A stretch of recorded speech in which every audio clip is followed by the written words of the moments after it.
Hey everybody, welcome to Mental Health Matters. Once again, this is Tom Duff with St. Louis Counseling. Check out our services at stlouiscounseling.org. Spell out stlouiscounseling.org. And if you are interested in sponsoring this podcast or any of our podcasts, of course, reach out to Debbie Dugan. That's DDUGAN at ccstl.org. And as always, we also say just share the knowledge, right? So hit share on your social media pages, click the link and share the link and just spread the word about this podcast. That's another way of just helping out St. Louis Counseling and helping out the podcast. So without further ado, I'm really excited about today's guests. It's two of our amazing people at St. Louis Counseling. They're two of our, well, they do a little bit of everything. They're two of our therapists that work inside our school partnership program. They're also supervisors within that school partnership program. They also do office-based counseling. And I also say, I'm not just saying this because you're in front of me, you guys are two of our best therapists. People love coming to see you two, and they just love you guys. So without further ado, I have Nicole Ostrowski and Chelsea Link. Ladies, how are you? Great. How are you? Good. That's a very good radio voice you got going. Oh, good. Thank you. Yeah.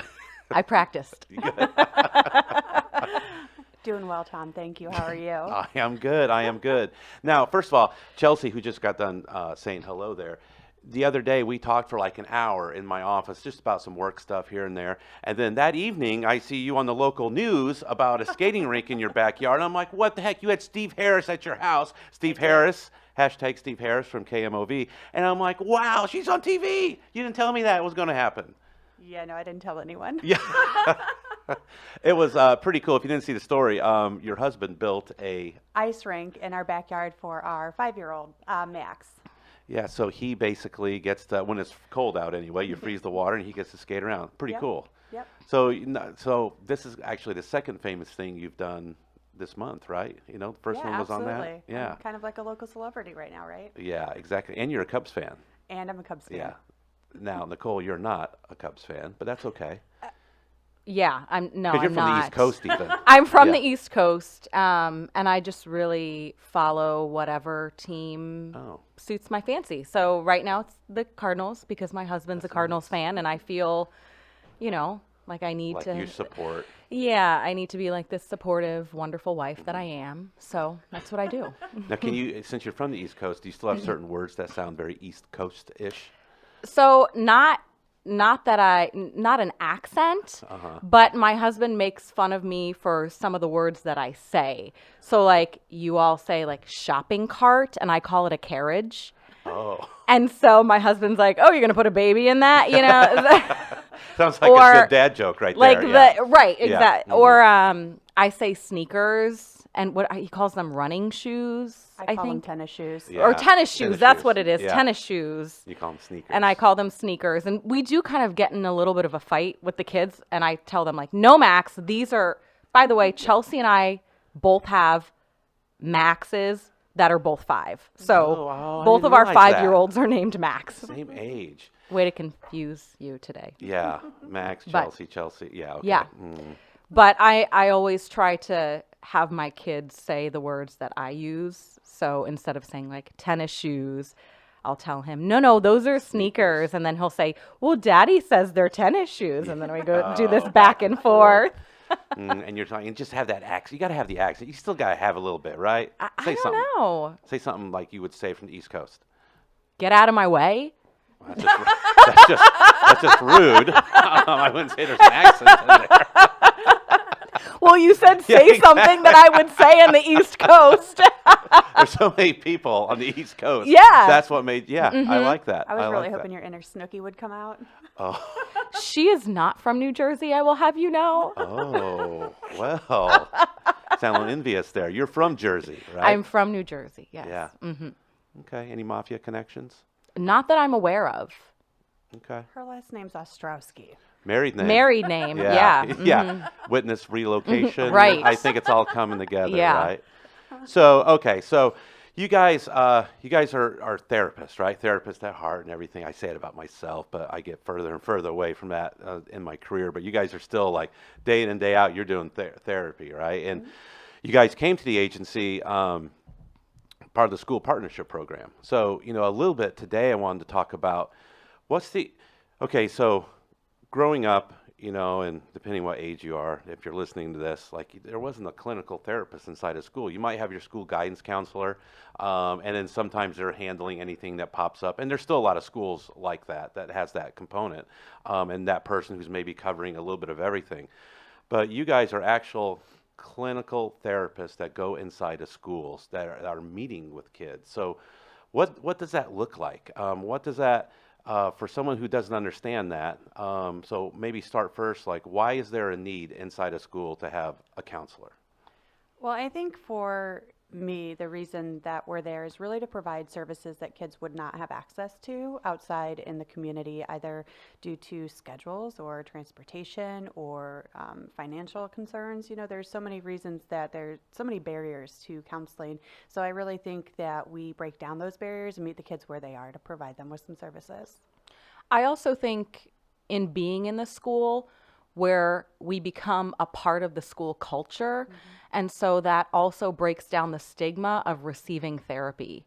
My office is in the middle of the hall, right in between lockers. And so I have students who just come in just to say hi. I have students who have lunch with me. I have students who are maybe just woke up in a bad mood and just need a place to go for a little bit.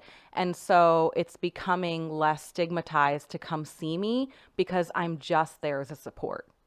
Which then truly helps the whole concept of like when issues come up, they're not holding them in, right? Right. Because that's the other side too, probably, is that you guys are this resource for a kid to bounce anything off of, right? So what would you say are some of the prevailing things you're dealing with kids today, right? Inside of schools, like what kinds of things are you guys dealing with? Well, in terms of mental health concerns, I'd say I see a lot of anxiety, a lot of depression, ADHD, any kind of common childhood mental health concerns. Some are, definitely reach the mental health diagnostic criteria, and some are just kind of functional levels that, middle school kids are dealing with. So a lot of teenage drama. So helping kids, develop that insight and good boundaries in their friendships, and just really helping them to, take care of themselves and think of themselves and, handle being a teenager these days. I see a lot of stress. And I don't think we're necessarily equipping our students to, just in general, I don't think they're equipped to handle the levels of stress that they're experiencing in their day-to-day lives. And I work primarily with high schoolers. And so just because they look like young adults doesn't necessarily mean they have the capacity to handle the amount of stress. We as a society, the school, parents, extracurricular activities are piling on top of these kids.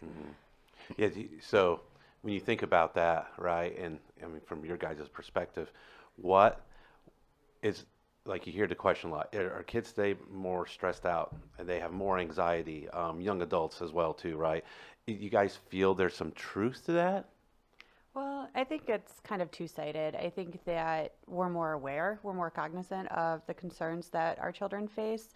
And I also think that there's, it's just different than when we were kids or from when our parents were kids. I think the stressors are all the same amount of stressors. It's just different stressors with each generation. So, and I think that parents are more in tune with that, and I think schools are more involved and more invested in their students' mental health. And I think just as a society overall, we're more aware of mental health. So I don't think that there's more of it. I think we're just more accepting, and we're more likely to support a student's needs in those ways as opposed to just tell them to pull themselves up by their bootstraps. What about the perceptions of schools, right? Once upon a time, I mean, I know just from my own experiences, like teachers are like, kids are need to be educated in school. I can't allow them to leave the classroom, and I mean, they're coming to school to be educated, right?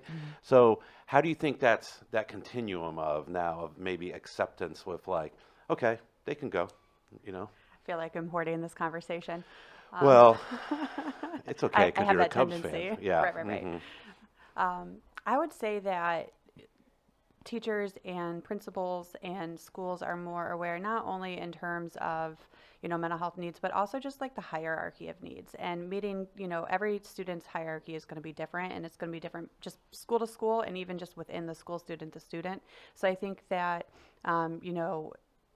individualizing their care has become more of the standard, and being more understanding that some of my students come to school, I call them my kiddos.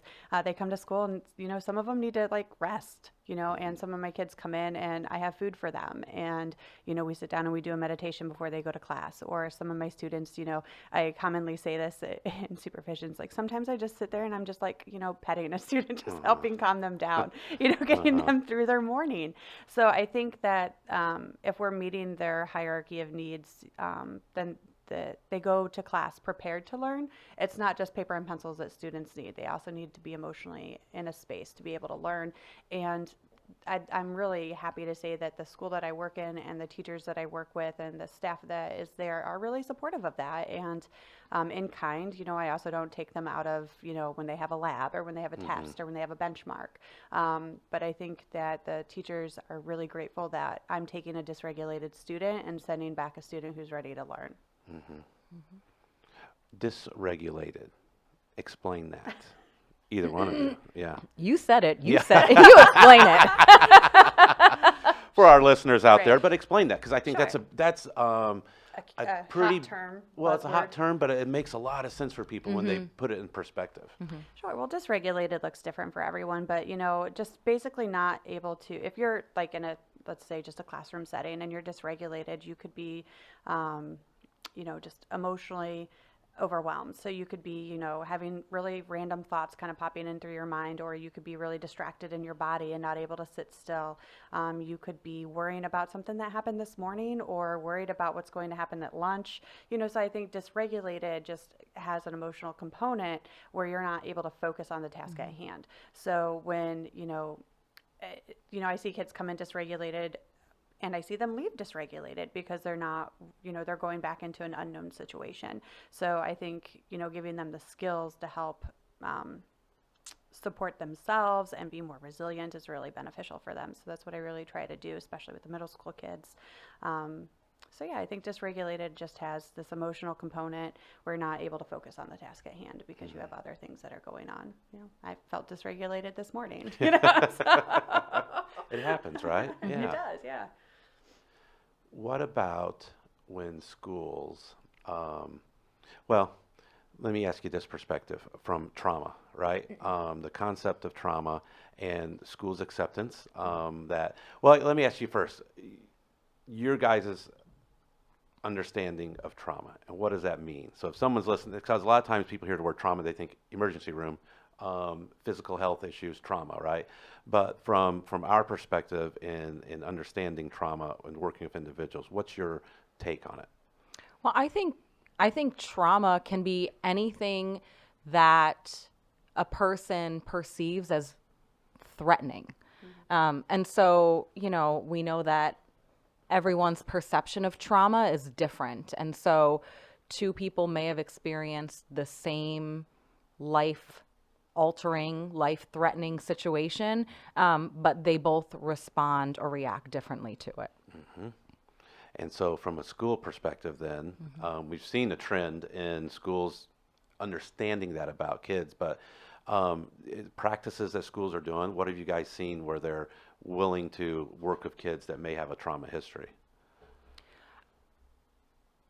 I think one of the things that I'm noticing as a trend is, just having this overall awareness of looking at a student from that component with a trauma lens. So, if a student is being insubordinate or is being non-compliant or defiant, like all these words we like to throw out when we're talking about our kids in schools that aren't sitting at their desk with their, crisscross applesauce ready to learn with their whole body listening.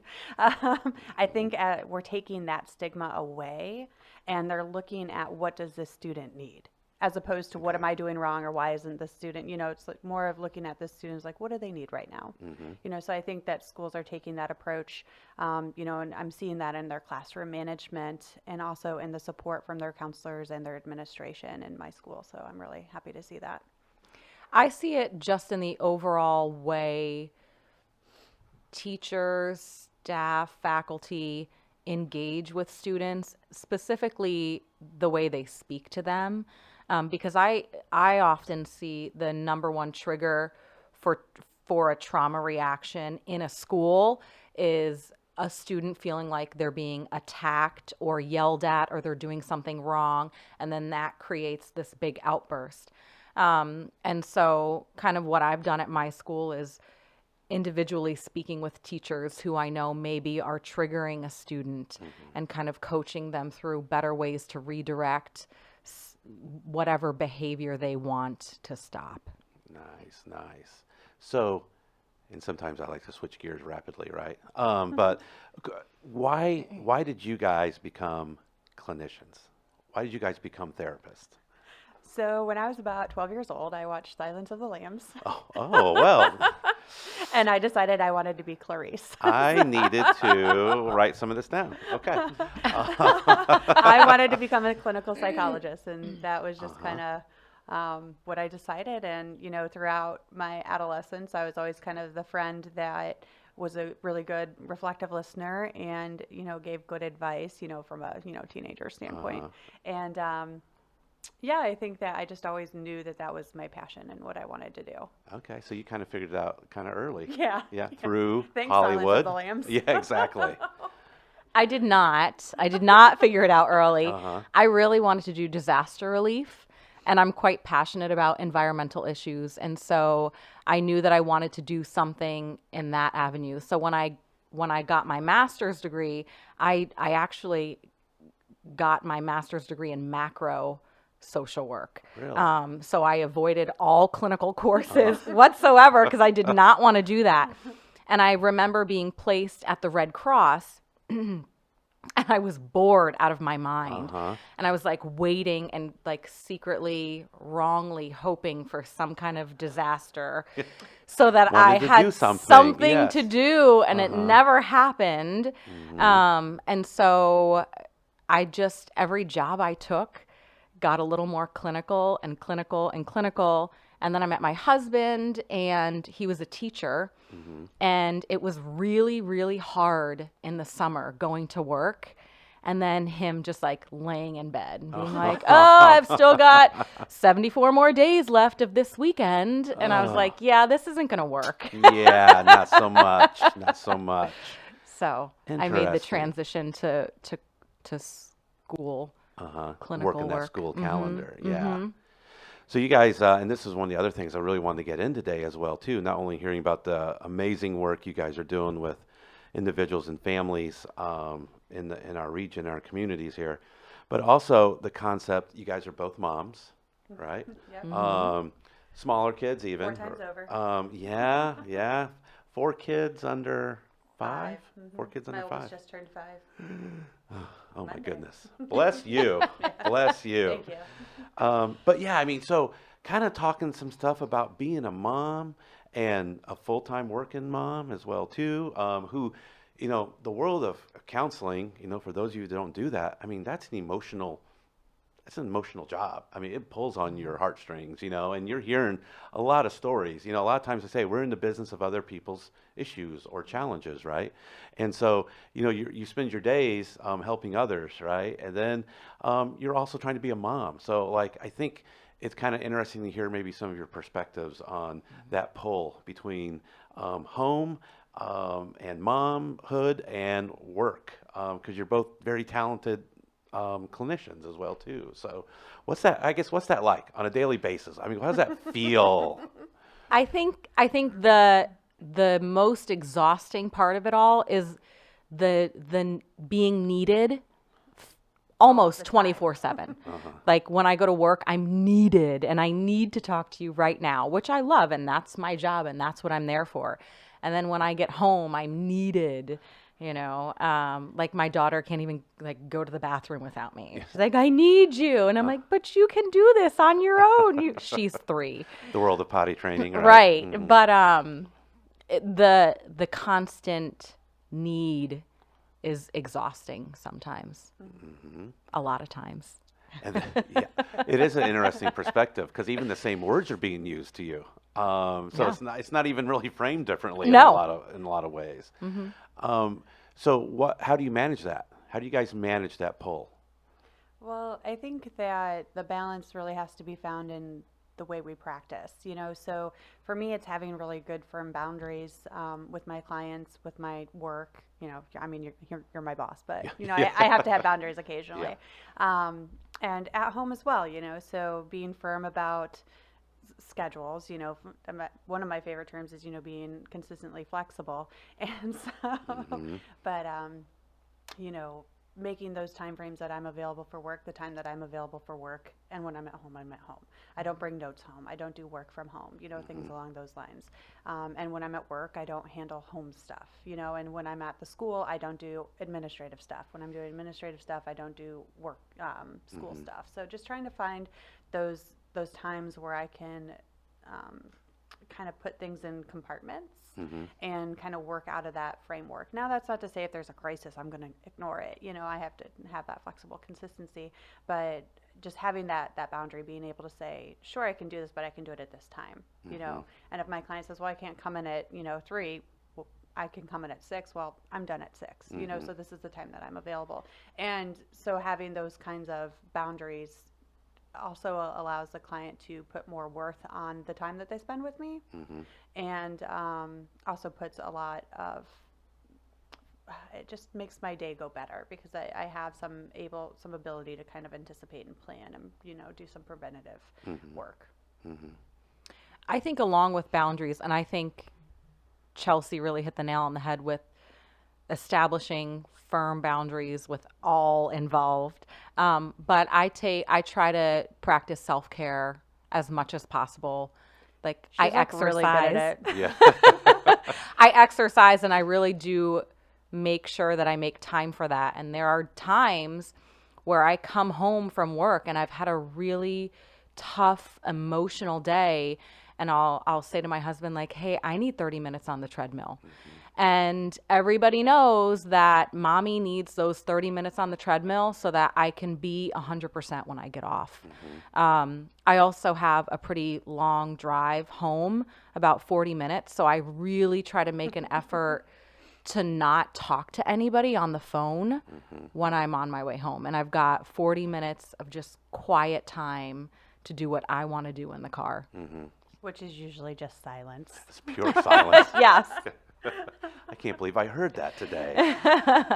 So, and then that communication aspect too, like you're saying, like, hey, I'm just letting you know, I just need 30 minutes, and then the kids pick that up as well too, that culture of that as well. Well, and for a long time, I felt really guilty for doing that, but then I also thought I'm modeling self-care for my family, and I'm preaching that you should take care of yourself, but I'm not practicing it. And so I really do try to practice what I preach. So therapists are usually bad at that too, aren't we? Usually. Yeah. But mom guilt, right? I mean, there's so many people I know that say that term, like mom the guilt. worst. Okay, what does that mean to you guys?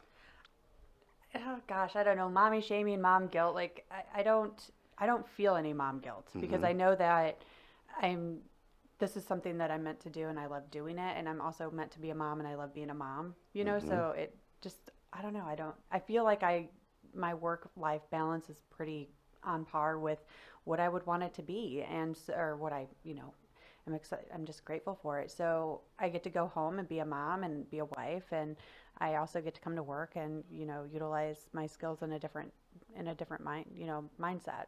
So I don't feel that, but I think the shame or the guilt is about not spending that time with your kids, or you're not teaching your son this, that, or I have all sons, but not teaching them X, Y, or Z, and but they are getting that skill, and they're also seeing mommy be successful, and I'm modeling that you can have both of those things, and I think it's funny whenever I was pregnant with my twins, are you going to, quit work? I'm like, why? Why would I quit working? No, I'm going to work even more now. Right. Nobody cries at work. Well, I guess some people cry at work, but stay away from my office, please. Yeah. I thought that was a funny question. Throughout all of my pregnancies, people asking, it's like, well, no, this is my career and I also love it, so nobody asked my husband if he was going to quit working. Yeah. I mean, I do feel mom guilt sometimes. Not all the time, but I think particularly after the kids go to bed, and I think, did I spend enough time with them today? Because by the time I get home and we eat dinner and, get them cleaned up and in bed, we're talking like 3 hours. And so trying to make the most out of 3 hours. And then when they've gotten out of bed for the 45th time, and I literally have not had any time to myself all day, I'm like, get in bed right now. And then I feel the mom guilt that I yelled at them before bed. But, it's the nature of the game. Yeah. Mommy needs to watch Hoarders. Go to bed, please. Yeah, exactly. Mommy needs to fold 12 loads of laundry that have been sitting on the couch for 3 days. So then how do you, okay, so like, it's, you feel it, but then you can also then figure out the path to understanding it, right? And then like Chelsea, you were saying, like, you don't really feel it because it's also teaching to kids as well too. And that you as an individual, and maybe it comes back to that individual part, right? You, even though you're a mom, you're still this individual person with this skill set that why cheat that out of other people too, that you can spread the wealth, so to speak, right? I don't know, but how did you get to that point? Or is that just kind of how you're wired? No, I think it was just how my career developed. I initially started off working in residential, so we also share that. Yeah. Speaking of traumatic memories. Right. So I think that I was able to really utilize my skills, I guess like my mothering skills also, as one of the hats when I was working in residential. And I think that picking up those boundaries of what I could do and could not do for my clients kind of grew with me as I grew in my clinical skills, which is also, what kind of led me to move away from residential was I kind of knew that I couldn't give all of those things to my clients that they needed once I started a family of my own. So I think that that's how I kind of came into that understanding, was just understanding the difference between Chelsea as an individual and Chelsea as a clinician. And, turning some of that, it comes out at home. Like my family will make fun of me because I'm like, okay, we all make choices. You can do this or you can do that. Such a therapist. Right. Yeah.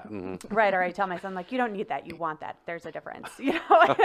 But for the most, right, I know. But I try to keep that verbiage and that jargon out of, and just be a mom and like not be a therapist when I'm at home. And, because nobody wants a therapist as a mom, or as a wife, So. Oh gosh, that sounds horrible.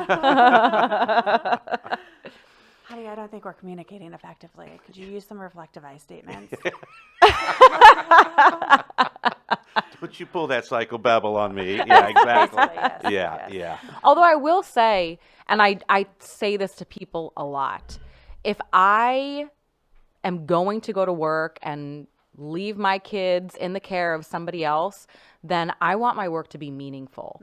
And I genuinely feel like every day I go to work, I make a difference in some way or another, and I love what I do. And so for me, it's worth it. You mentioned, like no one asked, your husband or whatever, like, are you going to stop working?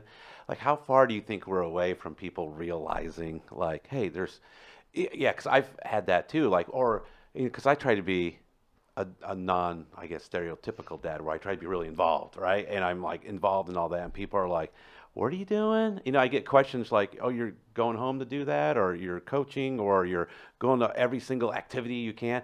And it's like, my dad didn't do that, he worked all the time. It's like, how far do you think we have left before people kind of realize, like, hey, there can be two parents, and it doesn't matter what the roles are, Right, I think we have some ways to go, because most people would call you like a super dad when that's just like a typical day for a mom. Exactly. So quite a ways. Yeah. Building that male ego again. Right. Yeah. In regards to just kind of talking about that work-life balance pull, like if you're talking to some moms out there that are listening right now, that we've got them all the way this far in the podcast, right? What tips and advice can you give them to say, you know what, it's okay to work. It's okay to be a mom. It's okay to have a family, but how can they manage that balance? What are some tips and techniques to manage the balance? Well, I think that has to come internally from them. You have to understand that you're doing the best that you can where you are with what you have. And it's okay to work. It's okay to not work. It's okay to choose being a stay-at-home mom, and it's okay to choose being a mom who works. There's really no right or wrong way. You have to do kind of what is beneficial for your family. And some, moms don't have the opportunity to have a career that they love, but they need to work to support their family. And that's still choosing your family. That's still choosing the love of your family. So I think there's no right or wrong way. It's just, when you feel that mommy shame or that mommy guilt, remember that you're creating this life for yourself and for your children, and to understand and know that you're doing the best that you can. And, we see you, Mom. I could not have said that any better. Mm-hmm.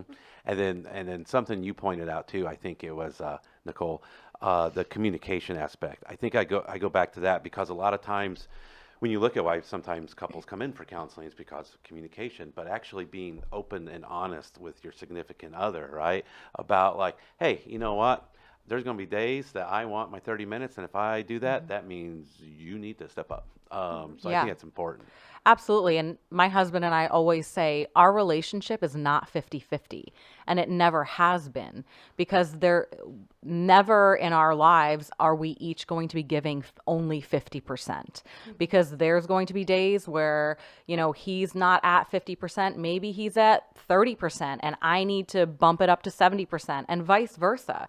And so, it is a give and take. And if you're lucky enough to have a partner, special shout out to all the single moms, because I really genuinely do not know how you do it. Right.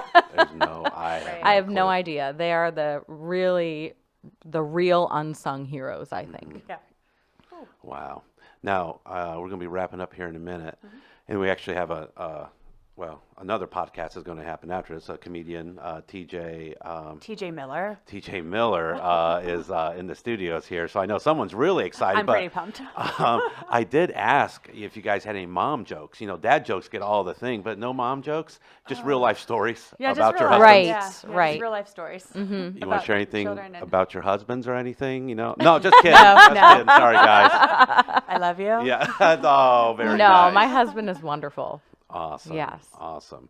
Well, Chelsea and Nicole, thank you very much for taking the time out of your schedules today and coming down here and podcasting with us. I think you guys really totally you really hit home about schools and mental health and clinical counseling. And then also, I think I loved hearing your perspectives just about being working moms and that push and pull. So this has been St. Louis Counseling's Mental Health Matters. Tune in next time, and we'll have another amazing guest. Not as good as you two, but it'll still be a really good guest. So thank you, and we will see you soon. This has been Mental Health Matters with Tom Duff of St. Louis Counseling Services. Check out stlouiscounseling.org for more information.